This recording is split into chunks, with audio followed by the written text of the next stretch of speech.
জায়গাটা হইছে লেকের পার, বুঝছো? কিন্তু এই জায়গাটারে কেউ লেকের পার কয় না, সবাই কয় প্রেমের পার। সবাই প্রেম করতে আয় তো এর লিগিয়া। কি কইতাছ? তাহলে তো আমার বিয়ে না ঠিক হয় নাই না? আরে কেটে কইছে ঠিক হয়নি, তুমি আর আমি বন্ধু না? আমরা তো দুজন আইতেই পারি। পরে না হয় আইতে আইতে তোমার আর আমার ভিতরে মনে করো কিছু একটা হয়ে গেল বা হইলেও হইতে পারে, পারে না? কি কইলা? কি হইব? না, কিছু কই নেই এমনি। আইসা, যখন তুমি প্রেম করবা তখন তোমার গার্লফ্রেন্ড প্রতিদিন নিয়েবা না? গার্লফ্রেন্ডের তো লই আইছি। ফিস ফিস করে কি কইতাছো কিছু তুমি না?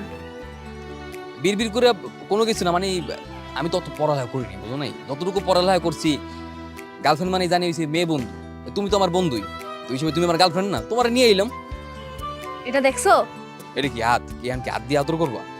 খবরদারি, রাস্তাঘাটে পার্কে টার্কে আশেপাশে অনেক মানুষজন আছে, দরকার নাই এইসব। এইসব আমার ভালো লাগে না, পছন্দ না, যাও। হাত দেখালে আদরই করে না, থাপ্পড়ও মারা যায়, জানো তো? জানি তো, কেন? হ্যাঁ, যখন যেটা প্রয়োজন এটা তো করবেই। হুম, এখন ঠিক কইছো। ঠিক আছে, চলো আমরা যাই, বেশি সময় থাকার দরকার নেই। অনেক ঘুরছি প্রেমের পারে, চলো। চলো।